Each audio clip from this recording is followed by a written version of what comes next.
about? I've stopped you before, and I let you go, and I was pretty fucking cool. Right away, this stop takes a sharp turn from routine traffic enforcement to a fishing expedition. Notice the officer's tone, "You better not lie to me today." That's psychological pressure before any actual evidence has even been found. And the moment an officer says they've stopped you before, you know prior history is already shaping this interaction. Okay, so you better not lie to me today, okay? So there's just a bubble? Okay.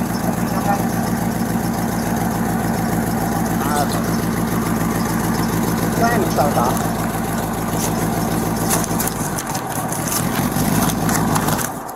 So it's probably stolen. No, it's not stolen.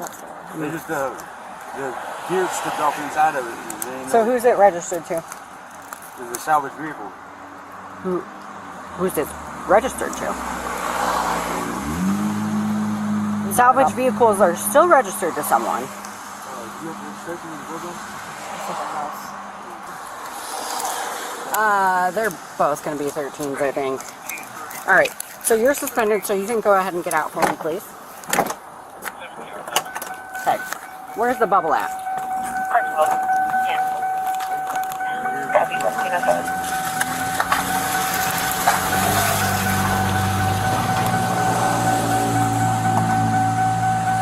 Well, stop reaching. Is it just in the center console? That's right. Okay, so go ahead and step out. So I paid my reinstatement fee. How does that work with suspensions? Well, if you're suspended, you're suspended. I paid the reinstatement fee online. Here's where things escalate fast. The driver admits there's a bubble, street slang often used for a meth pipe, and that instantly changes the legal landscape. Once paraphernalia is acknowledged, officers usually argue they have probable cause to search the vehicle. But notice the confusion from the driver about the reinstatement fee. A lot of people genuinely think paying online automatically clears a suspension immediately, when legally, that's not always how the system works. Okay, face away from me. You already admitted to having a bubble. What else is, anything else in your pockets? Alright, my man. We're up. You step out for me? Sure. Yep, go ahead and face that way for me. Put your drink down, put your cigarette down for me. Alright, man. You got anything on you I need to know about? No. Drugs, needles, your guns, weapons. I got a pocket knife right here. Pocket knife right there? Alright, man. I'm gonna bring it over here and I'm gonna go ahead and search you, alright? I'm just a backing, bro. Yeah, she already said that there was a bubble in the car. Yeah. Yeah, so I mean, Okay. you're in the car with it. Okay. What does that mean? What do you mean?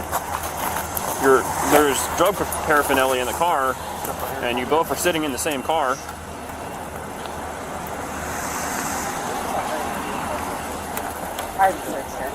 Put her in my car? Yeah. I mean, I can ask her.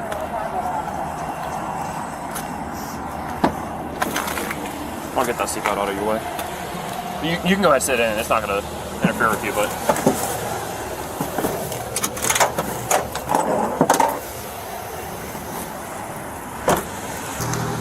You want to give me your real name? Look, I'm just a passenger in your vehicle. I don't have to give you my name, do I? Yes. No, I don't. Yes. You didn't have a seatbelt on. Now this is the moment the entire stop pivots. The passenger pushes back on identifying himself, and this becomes a classic street law debate. When exactly does a passenger have to ID? The officer says yes. The passenger says no. And in real life, this misunderstanding gets people arrested every single day. Drop a comment. Do you think passengers should legally have to identify themselves during a traffic stop? Now you're misrepping. There was a bubble in the car. Okay. There's a bubble in the car. Okay, so there's drug paraphernalia. Okay.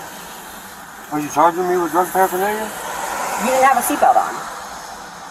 I did. I just got out the car to You did look at not it. have a seatbelt on. Are you refusing to identify yourself? I just got out the car to look at the. So you're what was refusing wrong to with it. identify yourself? I mean, I shouldn't have to. You're refusing to identify yourself. Sure. Am I exercising my right? You misrepped, okay? Because That's not your name. I mean, I don't have to give you my name, do I? Yes, you do. No, I don't. Yes, you do. I was a passenger in a vehicle. I didn't have nothing on me. Okay. You have to ID vehicle, yourself. I need to write you a seatbelt ticket. I just took my belt off to I look don't at the care. car. I don't care. I just took my belt off I to look don't at the care. car. I don't care. I just took my You're belt getting off. misrep on top of it. You're Come failing on, to now. Are ID. you kidding me? And now you're getting failure to ID. For what? You're not providing me your name. I did nothing wrong. I was just stopped You to get out the did vehicle. not have a seatbelt on. No, you didn't. I was behind you guys. Yes, I did. You wasn't. You was cars behind me. It doesn't matter. You weren't looking at shit. I was about to get out and look at the car. You weren't looking at shit. 'Cause You it didn't was- have your seatbelt on. So you're failing to ID? Watch how quickly the tension spirals once ego enters the equation. What started as a seatbelt discussion has now snowballed into failure to identify, possible misrepresentation, and threats of county jail. This is why roadside encounters can become dangerous so fast, both sides stop listening and start reacting emotionally instead. Okay, failed ID. You're going to the county now. For what? Your seatbelt, Why are you trying to get your me for it? seatbelt, your misrep Why now, are you trying to get me for and now your failure to ID. it? None of that. Okay, well that's what you're going for. Okay, nope. Do you want to tell me who you are? I shouldn't have to. I did nothing wrong. You did not have a seatbelt on. I just need got a ride from to somebody write to the distract zone. a seatbelt ticket. I just got a ride from somebody to the I distract don't care. You didn't have a seatbelt on. I need to write you a seatbelt ticket. And now, on top of it, you're misrepping. You're misrepping and you're failing to ID. I had a seatbelt on. Okay, Why are you trying to press me? I didn't do nothing. Like, again. I need to write you a seatbelt ticket. man, please. No! Come on. No! If you have warrants, I probably wouldn't fucking care. But I'm not playing this game. I did nothing wrong. Okay, you are going to the county. I'm not going back and forth. What's his name? It's Dirk. Dirk what?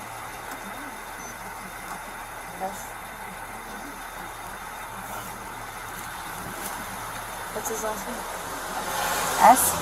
H-E-S-S. Thank you.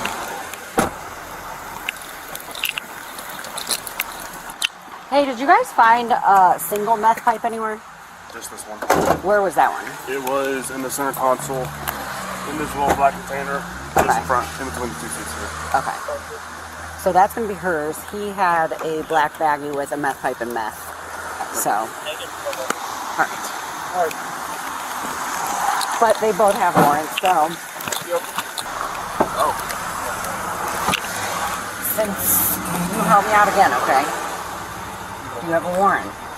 Alright? And you did say you had that glass pipe, okay? And here comes the unexpected twist. Despite the warrants and the meth pipe admission, the officer offers discretion. That's something viewers don't always realize. Officers often have flexibility on minor charges. The cooperation level of the suspect can dramatically influence whether someone gets hauled to jail or walks away with a summons. Would it be okay if I cut you a summons? So you wouldn't go to jail? Yeah. Alright, dear, anything else? Any other questions or anything for me? Okay. I'll get your paperwork done and get you on out of here. It's not too far of a walk. Maybe you can Yeah. call for a ride, but... I'm alright. fine. We can walk. You sure? There was a meth pipe and meth underneath your seat as well. So I would have found that no matter what.